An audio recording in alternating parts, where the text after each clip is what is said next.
아멘. 할렐루야. 오늘도 우리 하나님 예배하는 자리 가운데 함께 하시고 은혜를 부으실 줄로 믿습니다. 오늘 옆에 분들하고 인사하실까요? 하나님이 오늘도 우리와 함께 하십니다. 이렇게 인사하겠습니다. 지난주에 우리가 이 적극적인 신앙의 태도를 가져야 된다, 이런 이야기를 했습니다. 여러분 다 기억하십니까? 그래서 알파벳 A부터 D까지 4개의 철자로 시작하는 이 4가지 단어를 통해서 적극적인 신앙으로 살아가기 위해서는 적극적인 행동, 올바른 믿음, 그리고 믿음의 선택, 건강한 의심이 필요하다, 이제 이렇게 말씀을 나누었습니다. 우리 모두가 그런 적극적인 믿음의 자세를 가지고 승리하는 삶을 살아갔으면 좋겠습니다. 지난주에도 말씀 나누었지만 진정한 믿음이란 그냥 하나님이 내 모든 것을 다 알아서 해주시기를 바라는 그런 마음으로 나는 아무것도 하지 않고 무임승차하는 그런 것이 진짜 믿음이 아니라고 했어요. 기도한다는 것은, 그리고 하나님을 의지한다는 것은 아무것도 하지 않는 무력함이나 정적주의를 말하는 것이 아닙니다. 하나님이 인도하시는 대로 하나님의 뜻을 따라서 하나님이 기뻐하시는 모습으로 열심히 살아가는 것이 진짜 믿음이에요. 그리고 그런 믿음의 삶에는 적극적인 태도가 중요하다고 지난주에 말씀을 나눴습니다. 우리 청년들과 우리 성도님들이 정말로 하나님을 따라서 세상을 살아가는 중에 날마다 하나님이 주시는 그 은혜를 의지해서 적극적인 믿음으로 살아갔으면 좋겠습니다. 그럴 때 우리를 통해서 하나님의 역사가 이루어지고 또 하나님이 약속하신 것이 성취될 줄로 믿습니다. 그런데요, 우리가 적극적인 삶을 살아가려고 해도, 열심히 신앙생활을 하면서 달려가려고 해도 끝까지 하나님을 따라 살아간다고 하는 건 너무나 어렵게만 느껴집니다. 우리의 의지가 연약하기도 하고요, 우리는 환경의 영향을 너무나 많이 받아서 삶이 평안하면 신앙생활도 힘차게 살 수 있지만 삶이 바쁘고 고단하면 신앙생활을 하기에 벅차서 포기하게 되기도 한다는 겁니다. 감정의 기복도 심하고요. 그래서 우리는 아무리 마음을 먹어도 늘 넘어지고 실패하고 그렇습니다. 연약한 거죠. 그런데 하나님께서 이렇게 연약한 우리들이 결코 쓰러지지 말라고, 끝까지 승리하라고 우리에게 허락하신 것 중에 하나가 바로 믿음의 공동체라고 하는 겁니다. 전도서 4장에는 이런 말씀이 있거든요. 여러분 우리가 한번 같이 읽어봤으면 좋겠습니다. 시작. 두 사람이 한 사람보다 나음은 그들이 수고함으로 좋은 상을 얻을 것임이라. 혹시 그들이 넘어지면 하나가 그 동물을 붙들어 일으키려니와 홀로 있어 넘어지고 붙들어 일으킬 자가 없는 자에게는 화가 있으리라. 또 두 사람이 함께 누우면 따뜻하거니와 한 사람이면 어찌 따뜻하랴. 한 사람이면 패하겠거니와 두 사람이면 맞설 수 있나니 세 겹줄은 쉽게 끊어지지 아니하느니라. 아멘.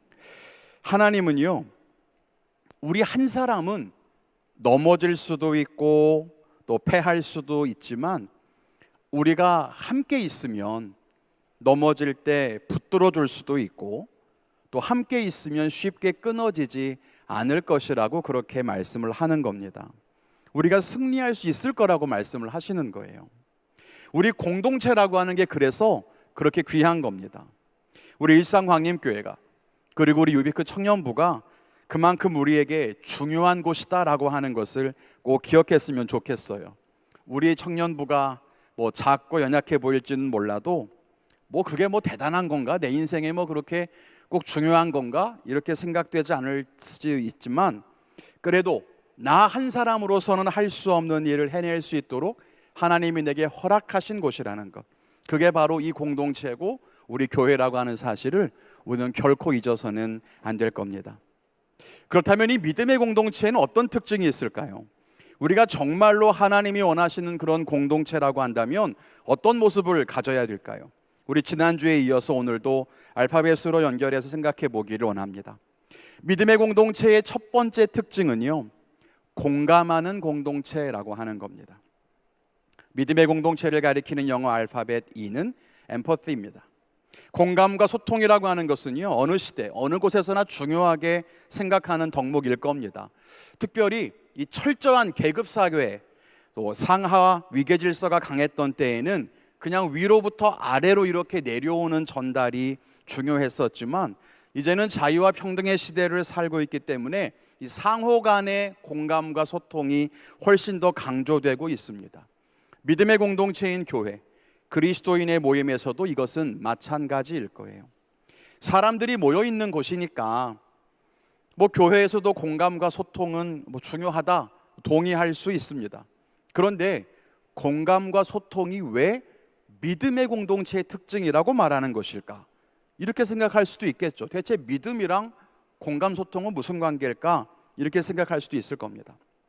믿음의 공동체에서 이 공감이 중요한 첫 번째 이유는 공감하는 곳에 성령께서 운행하시기 때문이라고 하는 겁니다. 흔히 성경은 예수 그리스도를 가리켜 평화의 왕이라고 말합니다. 예수님이 죽으심으로써 영원히 화해할 수 없을 것 같았던 하나님과 우리 사이가 회복되었기 때문이죠. 그래서 예수님은 하나님과 우리 사이를 가로막고 있던 큰 벽을 다 허무셨습니다. 그래서 하나님과 우리를 화해시키셨고 하나가 되게 하셨습니다. 그 예수님의 보혈은 마찬가지로 우리 사이를 가로막고 있는 벽도 허무신다는 거예요. 그리고 우리 사이를 가로막고 있는 그 벽과 담이 없어질 때 그때 성령께서 운행하십니다. 하나님의 거룩한 영이 내 안에만 있지 않고, 하나님의 은혜가 내 안에만 머물러 있지 않고 우리 안에 운행하시면서 우리 모두를 만지시고 우리를 향한 하나님의 뜻을 행하실 때 비로소 거기에 놀라운 역사가 나타나게 됩니다. 이렇게 담과 벽이 허물어지기 위해 필요한 것이 바로 공감입니다. 공감이란 것은 상대방의 입장에서 이해하고 타인의 마음을 이해하는 겁니다. 쟤 왜 저래? 도저히 이해할 수가 없어. 그렇게 상대방을 비난하고 탓하는 것은 벽을 쌓는 것일 겁니다. 그런 공동체 안에서는 성령님은 운행하실 수 없어요. 내 안에서 아무리 성령의 체험이 뜨겁게 일어나도 우리 안에서는 능력이 나타나지 않는다는 거예요. 그런 공동체는 죽은 공동체입니다. 그래서 공감이 중요한 거예요. 또 하나 공감이 중요한 이유는 그것이 하나님이 우리에게 기대하고 원하시는 모습이기 때문이라고 하는 겁니다. 하나님은 우리 믿는 사람들이 즐거워하는 사람들과 같이 즐거워하고, 우는 사람들이 있으면 우는 사람들과 함께 울어주는 그런 공동체가 되기를 원하십니다. 그렇게 서로 마음을 같이 하고 마음을 높은 데에 두지 않고 낮은 데에 거하기를 원하시죠. 그것이 하나님이 우리가 만들어가기를 원하시는 교회의 모습이라고 하는 겁니다. 우리는 흔히 교회라고 하면 많은 사람들이 모여서 예배하는 곳, 혹은 뜨겁게 찬양하고 기도하는 곳, 그것이 하나님이 기뻐하시는 교회의 모습일 거라고 생각합니다. 물론 그런 모습도 기뻐하실 거예요. 그러나 정말 하나님이 기뻐하시는 교회와 신앙 공동체의 모습은 누군가 즐거워하면 그 즐거움을 같이 즐거워하고, 누군가 울면 그 아픔으로 인해서 함께 울어주고, 그런 모습이라고 하는 겁니다. 그것이 하나님이 우리에게 찾아오신 이유이기도 하고, 그것이 또한 천국의 모습이기도 합니다. 우리 유비크 청년부가 그런 공동체가 됐으면 좋겠어요. 여러분은 우리가 하나님이 원하시는 그런 교회가 되기를 정말 원하십니까? 내가 원하는 교회의 모습이 아니라, 교회는 이래야지 라고 생각하는 나의 모습이 아니라 하나님이 원하시는 그런 교회를 그려가야만 할 겁니다. 그게 바로 공감이에요. 그런데 어떻게 하면 공감할 수 있을까요? 성경을 통해 생각해 보면 먼저는 서로를 돌아보아야 합니다. 히브리서 10장에 있는 말씀이 있는데요, 이 말씀에 나오는 돌아본다라고 하는 말은 헬라어로 카타노에오라고 합니다. 생각한다 라고 하는 말보다 한 단계 더 깊은 생각을 말합니다. 그래서 주목하다, 대상을 주의 깊게 살피다, 이런 의미가 있습니다. 타인을 향해서, 공동체의 형제와 자매를 향해서 그렇게 깊은 관심과 수고로운 마음으로 바라보고 살펴봐야 한다는 말이죠. 그럴 때 우리가 공감할 수 있는 겁니다. 말씀드린 것처럼 공감이라고 하는 것은 그 사람의 입장과 그 사람의 마음에서 생각해 보는 겁니다. 그 사람이 느끼는 감정을 그냥 그대로 느끼는 것이 아니라 그 사람의 마음과 생각을 가져보는 거죠. 그러려면 그 사람이 어떤 상황에 있는지, 그 사람이 영적으로 어떤지, 지금 삶의 환경은 어떤지를 다 볼 수 있어야 합니다. 그래야 이해를 하죠. 그냥 겉으로 보이는 모습으로는 공감할 수가 없어요. 셀 모임을 우리가 진행을 하잖아요.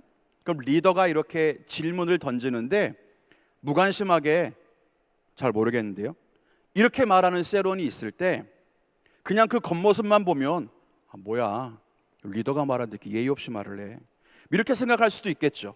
뭐야, 뭐 기분 나쁜 거야, 뭐야, 뭐 이렇게 생각하고 지나갈 수 있을 거예요. 그러면 이해가 안 돼요.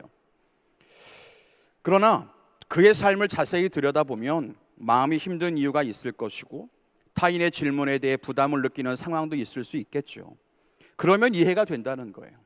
그리고 공감이 되면 비난과 정죄 대신 이해와 관용이 커져갑니다. 그래서 상대방의 마음을 봐야 돼요. 깊이 들여다봐야 돼요.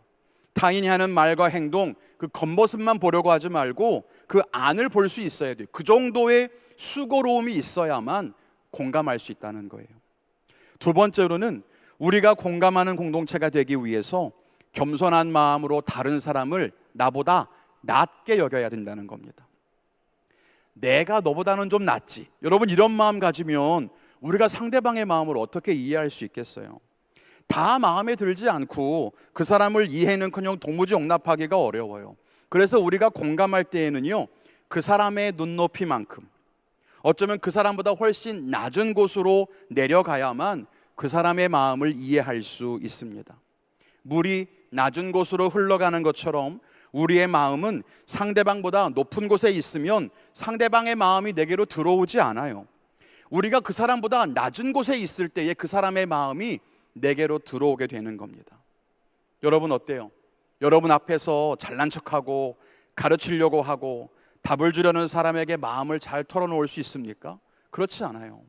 내 옆에 와서 눈을 맞춰주고 내가 이렇게 고개를 숙이고 울고 있으면 나보다 더 아래로 내려가서 눈을 맞추려고 하는 그런 사람에게 내 마음을 털어놓을 수 있는 거 아니에요? 그게 공감의 힘입니다. 그리고 그것을 가장 잘 보여주신 분이 계시다면 바로 예수님이라고 하는 거예요. 예수님이 어떻게 우리를 공감하십니까? 그가 사람의 모습으로 이 땅 가운데 오셨다는 거예요. 그것도 사람으로 오실 때에도 뭐 높은 가문이나 유력한 집안에서 태어나신 것도 아니었어요. 평범하고 낮은 사람으로 오셨어요.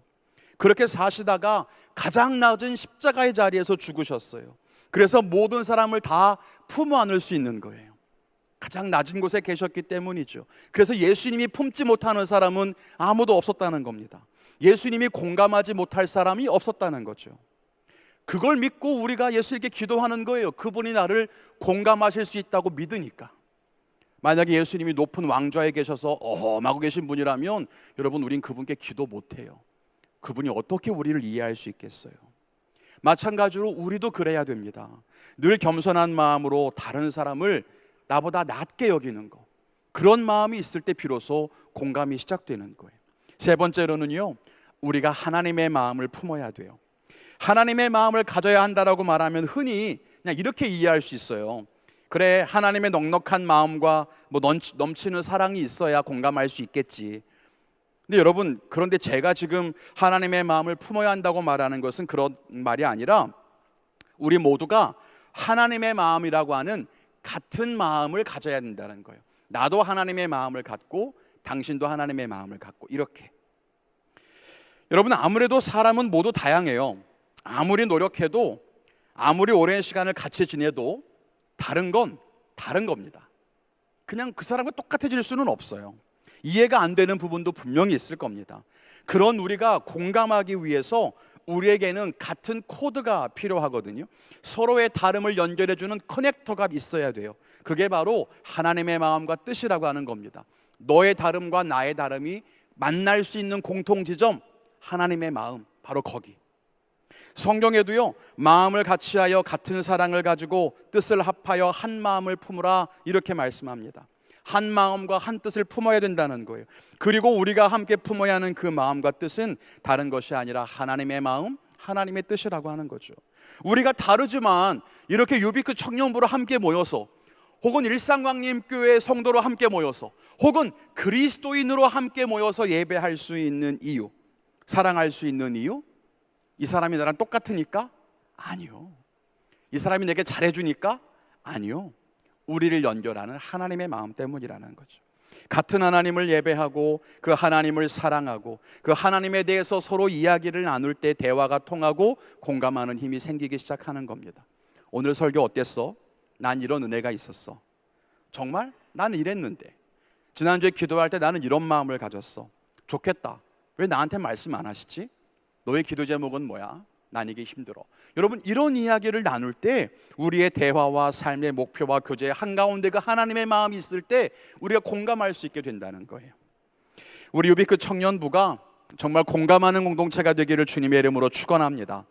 흔히 공감 능력, 여러분 이런 말 하잖아요. 공감 능력이라고 하는 것은 우리에게 있는 어떤 능력치와 같은 것이 아닙니다. 우리 유비크가 공감 능력이 높은 공동체가 되기 위해서는 어떤 개인적인 역량들이 이렇게 커지고 그래야 되는 게 아니에요.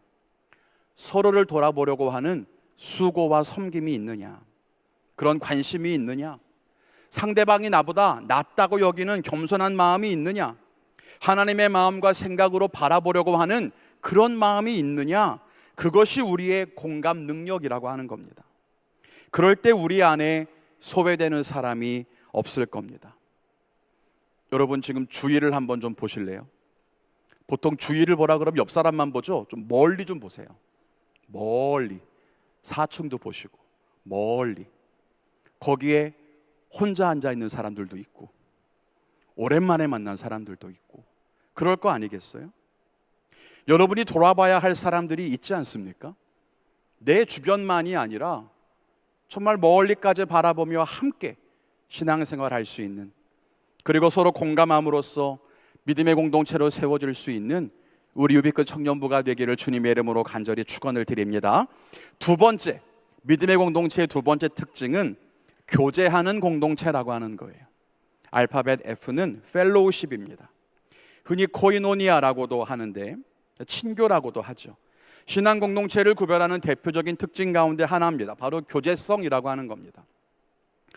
여러분, 우리 유비크 청년부는 교제하는 공동체입니까? 여러분에게는 교제가 있습니까? 있어요? 없어요? 비가 와서 그래요? 뭐예요? 우리는 교제하는 공동체예요? 여긴 예, 여긴 아니요. 알겠습니다. 한번 우리 유비크의 교제성이 얼마나 높은가 좀 생각해 봤으면 좋겠는데요. 우선 우리는 펠로우십과 프렌십을 좀 구별해야 될 필요가 있습니다. 우정과 교제는 굉장히 비슷해 보이지만 다릅니다. 흔히 영어 단어 끝에 쉽자가 붙으면 앞에 붙어있는 단어와 연결해서 어떠어떠한 상태 혹은 어떠어떠한 관계 이렇게 흔히 의미를 갖게 되죠.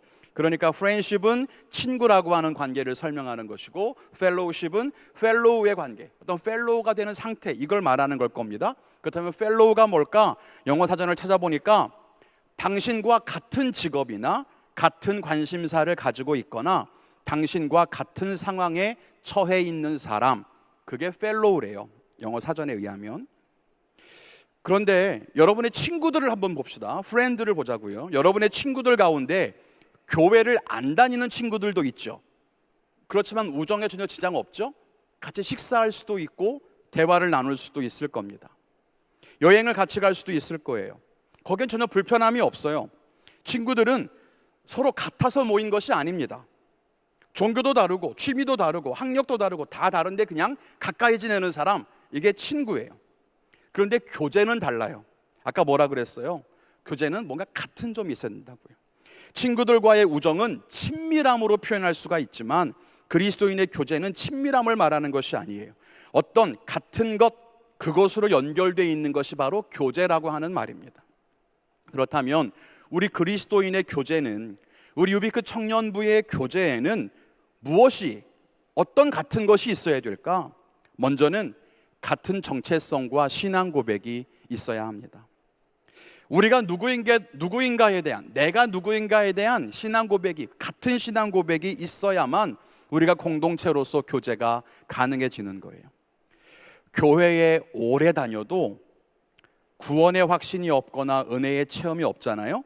그러면 교회에서 교제하기가 어려워져요. 이런 걸 경험하는 사람들이 종종 있습니다. 교회 밖에서 우정을 나누는 건 가능해요. 같이 밥 먹고 일상적인 대화를 하는 건 문제가 없는데 좀 깊은 교제를 하려고 하면 잘 안 돼. 왜 그럴까요? 이 공통점이 없기 때문이에요. 교회를 오래 다녔어도 같은 신앙 고백이 없기 때문이죠. 그러면 이런 청년들을 위해 우리는 어떻게 도울 수 있을까요? 믿음을 갖도록 도와줘야 할 것이고 은혜를 체험하도록 도와줘야 되겠죠. 그래서 교회에서는 자꾸만 신앙교육도 하는 거고 셀 나눔을 할 때 은혜의 이야기를 자꾸만 하라는 거예요.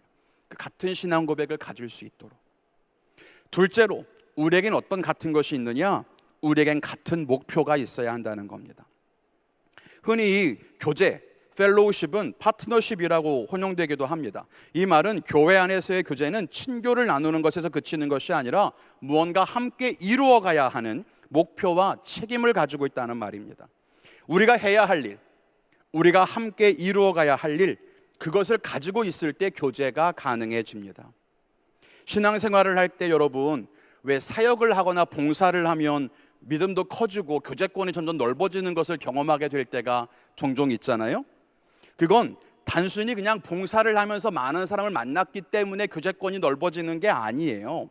그게 아니고 거룩하고 같은 목표를 가지고 살아가는 바로 그곳에서 진짜 교제가 일어나기 때문입니다. 교제가 가능해지기 때문이에요. 우리 유비크가 같은 목표를 가져야 되는 이유가 바로 여기 있는 겁니다. 같이 봉사하고 같은 선교의 사명, 같은 사회 구제의 사명, 이런 것들을 같이 감당해야 되는 이유는 그럴 때 우리의 교제가 더 깊어지기 때문이라는 거예요. 그래서 비전을 설정하고 같은 사역을 하자고 하고 선교 제목 나누고 어려운 이웃 돕자고 하고 그렇게 우리의 목표를 자꾸만 세우는 겁니다. 왜요? 그래야 우리가 성장할 수 있고 우리가 믿음의 공동체가 되기 때문인 거예요. 세 번째로, 그래서 믿음의 공동체, 교제하는 공동체에는 점검과 헌신이 꼭 있어야 됩니다. 우리가 여러분 우정으로 모인 모임이라면 상대방이 어떤 상태인지 확인하지 않아도 돼요. 그냥 같이 만나서 친밀함을 나누고 헤어지면 돼요. 내 얘기하고 그냥 끝나면 돼. 그런데 우리가 교제를 나누는 공동체인 이상 우리는 당신의 신앙을 확인할 수밖에 없어요.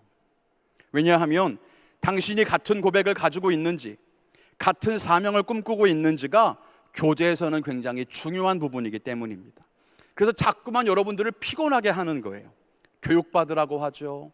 좀 이따 말을 하겠지만 같이 수련회 가자고 하죠.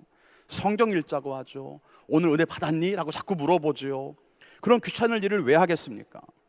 당신이 같은 신앙 고백과 경험과 거룩한 사명을 가지고 있어야 교제가 가능해지기 때문이라는 거예요. 그래서 자꾸만 점검하고 확인해요. 아, 교회 참 피곤하다. 그냥 편안하게 일상적인 얘기 할 수 있는 친구가 있으면 참 좋겠다. 그냥 교회 오면 그냥 편안하게 얘기하면 안 되나? 여러분 혹시 그런 생각 하신다면 여러분 그런 좋은 친구들 밖에 많아요. 교회 밖에도 여러분의 삶과 일상을 나눌 수 있는 친구들은 많아. 여기에서의 나눔은 그런 우정의 나눔이 아니기 때문이에요. 그래서 자꾸만 여러분들에게 이런 이야기를 하는 거죠. 교회에서는 우정을 나눌 수 있는 친구가 아니라 교제할 수 있는 펠로우를 만나야 돼요. 동역자를 만나는 거예요. 같이 걸어갈 사람, 같이 싸울 사람, 같이 동역할 사람, 그런 사람들을 만나는 곳이 바로 이곳 교회예요. 자기를 희생하지 않고 열심을 내지 않는데 함께 할 수는 없죠. 여러분 발제할 때도 혹은 그룹으로 프로젝트를 할 때도 여러분 모임에 잘 안 나오고 주어진 일 하기로 해놓고 안 하고 뺀질거리는 사람이 있다면 여러분 어때요? 같이 할 마음이 안 생기죠. 믿음의 공동체가 함께 하나님의 일을 하고 달려가야 하는데 나는 헌신하지 않고 동참하지 않으면서 계속 믿음의 공동체에 있겠다? 여러분 그건 불가능하다는 거예요. 그래서 그런 사람들 다 나가야 돼. 여러분 그런 말을 하는 것이 아니라 그래서 그런 사람들을 우리가 도와야 되는 것이고 혹시라도 나는 왜 교회에 와도 외로울까? 나는 왜 교회에 와도 어울리지 못할까? 그런 생각이 든다면 여러분 한번 생각해 보세요. 여러분은 이 교회, 우리 청년부를 위해서 무엇을 헌신하고 있습니까? 여러분은 어떤 같은 신앙 고백을 가지고 있습니까? 여러분은 어떤 같은 비전을 갖고 있습니까? 우리가 달려가는 방향과 같은 목표가 여러분에겐 있습니까? 그것이 없다면 교제가 어려워지는 거예요. 그래서 설교를 통해 자꾸 같이 강조하는 거예요. 같이 갑시다. 우린 이것을 꿈꿔야 합니다. 우린 여기로 갈 겁니다. 다음 목표는 저깁니다 라고 자꾸 외치는 이유가 그것이 우리를 하나로 만드는 진정한 펠로우십이기 때문이에요. 우리 유비크 청년부가 하나님을 바르게 믿고 거룩한 사명을 가진 이 시대의 아름다운 청년들로 교제할 수 있기를 주님의 이름으로 축원을 드립니다. 끝으로 세 번째, 믿음의 공동체의 특징 G는 growth, 성장입니다. 오늘 읽은 본문에 보면 하나님의 교회는 성장한다는 것을 강조합니다. 13절에도 그리스도의 장성한 분량이 충만한 데까지 이른다. 15절에도 그에게까지 자라날지라. 16절에도 몸을 자라게 하며 사랑 안에 스스로 세우느니라 이렇게 말합니다. 맞아요. 하나님을 믿는 교회는, 믿음의 공동체는 성장해야 합니다. 아니, 성장하는 게 당연합니다. 왜냐하면 신앙 공동체 안에는 생명이 있기 때문이죠. 생명이 있는 것은 반드시 자라나게 됩니다. 예전에 한번 말씀드린 적이 있지만 성장이라고 하는 건 세 가지 측면에서 생각해 볼 수 있어요. 먼저는 양적인 성장입니다. 말 그대로 숫자가 늘어가는 거예요. 보통 우리가 교회가 부흥했다라고 이야기하는 거, 그렇죠. 교인 수가 늘어나는 거, 이것을 의미하는 겁니다. 두 번째는 성숙이죠. 질적인 변화라고도 할 수 있는데요, 우리의 신앙이 깊어지는 겁니다. 여러분이 성인이 되고는 양적으로는 키가 자라지 않을지 모르겠지만 인품이 깊어지고 지혜가 깊어지잖아요. 마찬가지로 그것이 성숙이에요. 믿음이 더 깊어지는 거죠. 세 번째로는 영향력의 확장입니다. 처음에는 나 혼자만을 위한 신앙생활을 했다면 신앙이 성장한다는 것은 이제 그 영향력이 내 주변으로 흘러간다는 것을 의미합니다. 다른 사람을 살리고 가정을 변화시키고 세상에 선한 영향력을 흘려보내요. 그게 믿음의 공동체가 갖는 성장의 모습입니다. 이렇게 본다면 여러분, 우리 유비크 청년부는 성장하는 공동체입니까? 우리는 양쪽으로 늘어가고 있습니까? 우리의 믿음은 점점 성숙해지고 있나요? 우리는 세상에 선한 영향력을 더 많이 끼쳐가고 있는 그런 공동체입니까? 그것을 보면 우리가 성장하는 좋은 공동체인지 생명력을 잃어가는 죽은 공동체인지 알 수 있다는 거예요. 여러분은 유비크 청년부를 사랑하십니까? 이곳에서 함께 예배하고 교제하는 게 좋습니까? 그러면 여러분은 우리 청년부가 성장하도록 힘써야 합니다. 왜냐하면 어떤 모습이 되었든 성장하지 않으면 그 공동체는 생명을 잃어간다는 뜻이고, 생명력을 상실한 공동체는 조만간 무너지기 때문입니다. 여러분이 지금 아무리 이 모임이 좋고 예배가 좋고 우리 청년부가 좋아도 우리가 생명력을 잃어버린 공동체라면 우린 곧 무너질 겁니다. 그렇게 되지 않기 위해 우린 더 성장하는 공동체를 만들어 가야 될 필요가 있는 거예요. 누구에게? 우리에게. 그럼 우리는 어떻게 성장해야 될까? 오늘 본문의 몇 가지만 다시 생각해 보겠습니다. 먼저는 분열해서는 안 된다는 거예요. 오늘 말씀에 계속 강조합니다. 3절에 보면 평안에 매는 줄로 성령이 하나 되게 하신 것을 힘써 지키라. 그러니까 성령은 이미 우리를 하나가 되게 하셨어요. 우리는 그것을 지키라고 하는 거예요. 자존심 때문에 서로를 비방하고 탓하느라 분열하면 안 된다는 거죠. 이미 하나가 된 걸 지켜야 한다는 겁니다. 16절에도 보면 온 몸이 각 마디를 통해 도움을 받음으로 연결되고 결합되어야 한다 말하죠. 그렇게 서로 연결되어 있어야 한다는 겁니다. 그럴 때의 성장이에요. 왜 그럴까요? 여러분의 몸이 한 부분 단절돼서 절단돼서 이렇게 떨어져 있으면 성장할 수 있겠습니까? 생명력을 지킬 수 있을까요? 그렇지 않겠죠. 몸에 붙어 있을 때 성장하고 하는 겁니다. 산소도 공급받고 양분도 공급받고 그러는 거죠. 떨어져서는 절대로 성장할 수 없어요. 여러분이 홀로 신앙생활 하신다면 여러분은 결코 성장할 수 없습니다. 그냥 그 상태로 죽어가는 거예요. 반드시 붙어 있어야 돼요. 교회와 청년들이, 셀과 청년부가, 셀과 셀이 서로 긴밀하게 결합되고 연합하고 붙어 있어야 생명을 지킬 수 있는 거지, 우리 셀끼리만, 나 혼자서만, 여러분 결코 우리의 믿음을 지켜갈 수 없어요. 둘째로 우리가 성장하기 위해서는 선한 일에 힘써야 합니다.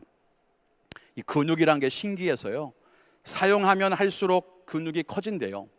여러분 팔다리를 다치거나 해서 깁스를 하고 오랜 기간 누워 계신 분들은 아마 아실 거예요. 근육이 빠진대요. 근육량이 줄어든다는 거죠. 우리도 그래요. 일하지 않으면 근력을 잃어버립니다. 운동성을 잃어버려요. 점점 죽어가죠. 그래서 움직여야 하는 겁니다. 오늘 말씀에도 보면 12절에 봉사의 일을 하게 하며 그리스도의 몸을 세우려 하심이라. 15절에도 사랑 안에서 너희가 참된 것을 하여 이렇게 말합니다. 선한 일, 그리스도의 일을 감당해야 합니다. 그것이 우리가 성장하는 공동체라는 증거입니다. 그럼 우리에게 스스로에게 물어볼 수 있겠죠. 우리는 어떤 일을 하고 있는가? 세상을 아름답게 만드는 일들, 어려운 사람을 돕는 일들, 복음을 전하는 일들에 우린 힘쓰고 있는가? 그런 일들이 우리 안에 더 많이 일어나야 돼요. 여러분의 인생이 바빠서 이런 믿음의 일들을 하지 못하잖아요. 그러면 생명을 잃어요. 사무실에 오래 앉아 있어서 일하는 사람들에게 억지로라도 운동하라고 강조합니다. 왜 그럴까요? 아무리 바쁘다고 해도 삶이 바쁜 건 이해하더라도 운동하지 않으면 생명이 위태로우니까. 마찬가지예요. 여러분의 삶이 아무리 바쁘고 힘들어도 주의 일에 힘쓰는 것을 게을리하면 안 돼요. 여러분 바쁜 걸 이해하지 못해서 그러는 게 아니에요. 여러분의 인생이 지치고 힘들 수 있다는 걸 몰라서 그러는 게 아니에요. 그걸 충분히 이해하면서도 그렇게 하지 않으면, 주의 일에 힘쓰지 않으면 생명력을 잃어가기 때문이라는 거예요. 점점 말라간다는 거죠. 교회 일에 여러분들을 써먹으려고 그러는 게 아니에요. 여러분이 정말 생명을 지키는 것이 여기에 달려있기 때문입니다. 우리 유비크 청년부가 성장하는 공동체가 되었으면 좋겠습니다. 어제보다 오늘 더 성숙해지고 지난주보다 이번 주에 더 많은 청년들이 오기를 바라요. 또 우리가 세상에 보내는 선한 영향력이 날마다 더 커져갈 수 있기를 바랍니다. 그렇게 우리가 살아있는 공동체라고 우리 스스로 확신하며 이 안에서 더 뜨겁게 예배하는 진짜 믿음의 공동체가 되었으면 좋겠습니다. 이제 말씀 맺겠습니다. 찬양팀은 나와서 기도를 준비해 주시기를 바랍니다. 오늘은 영어 알파벳 EFG 3개를 가지고 믿음의 공동체의 3가지 특징에 대해 생각해 봤습니다. 언제까지 알파벳을 이어갈 수 있을지 모르겠지만 아무튼 오늘까지는 했습니다. 그럼 여러분 묻고 싶습니다. 오늘 나눈 이 말씀처럼 우리 유비크 청년부는 공감하는 공동체입니까? 그리고 우리는 교제하는 공동체입니까? 우리는 성장하는 공동체입니까? 여러분에게 묻고 싶습니다. 여러분은 청년부에게 어떤 기대를 갖고 계십니까? 여러분에게 관심을 가져주기를 바라십니까? 이곳에서 위로와 힘을 받기를 원하십니까? 저도 그러기를 바랍니다. 그리고 그렇게 되도록 더 힘쓰고 기도하겠습니다. 그런데 여러분에게도 동일하게 부탁을 좀 드립니다. 여러분은 우리 청년부가 이런 좋은 청년부가 될 수 있도록 힘을 모아 주십시오. 나한테 관심을 가져달라고만 하지 말고 여러분도 다른 사람의 입장에 제발 공감해 주십시오. 다른 사람은 왜 나한테 이렇게 해? 라고만 말하지 말고 그 사람의 입장도 한번 좀 생각해 주십시오. 리더가 왜 그러냐고 말하지 말고 리더의 마음과 생각도 한번 좀 생각해 주십시오. 이곳에서 그냥 친밀함과 우정만 쌓으려고 하지 말고 거룩한 목표를 나누고 함께 신앙의 싸움을 해가는 진짜 믿음의 교제가 이루어질 수 있도록 여러분도 그 싸움에 동참해 주십시오. 그렇게 우리 유비크가 진짜 하나님이 기뻐하시는 거룩한 믿음의 공동체로 세워졌으면 좋겠습니다. 우리는 거룩한 교회입니다. 세상과 다른 우리입니다. 여러분이 얼마나 우리 청년부를 사랑하는지 잘 압니다. 이 청년부를 어떻게 지켜왔는지도 잘 압니다. 그런데 여러분, 이 청년부를 지키는 것은 우정의 친밀함에 있는 것이 아니라 함께 달려가는 교제에 달려있다는 것을 결코 잊어버려서는 안 됩니다. 이 공동체를 지켜가는 것은 여러분 개개인의 믿음이 아니라 우리의 믿음이 합해질 때 가능하다는 것도 결코 잊어서는 안 됩니다. 여러분이 더 헌신하고 삶을 희생하고 다른 사람에게 관심을 가지고 한 걸음 더 나아갈 때 이 공동체가 살아있는 교회가 되고 그 살아있는 교회에서 여러분들은 예배할 수 있을 겁니다. 그런데 여러분들이 한 걸음 뒤로 물러서고 함께하지 않고 남이 해주기만을 기다리고 그러는 동안 우리가 운동성을 잃어버린다면 유비끝 청년부는 점점 죽어가겠죠. 저는 유비끝 청년부에 하나님이 늘 함께 하신다, 그러니까 우리는 영원히 하나님을 예배하는 공동체가 될 거다, 분명히 믿습니다. 그렇지만 거기에는 우리 모두의 이런 마음, 서로를 향한 공감과 참된 교제와 성장을 꿈꾸는 그런 소망이 우리 가운데 있을 때 가능하다는 것을 우리는 결코 잊어버려서는 안 될 겁니다. 이 같은 마음을 가지고 청년부를 사랑합시다. 그리고 이곳에 모입시다. 그리고 이 자리 가운데 하나님 일하시는 것을 경험하며 진짜 믿음의 삶을 살아가는 우리 모두가 되기를 주님의 이름으로 축원합니다. 우리 같이 찬양하고 기도하겠습니다.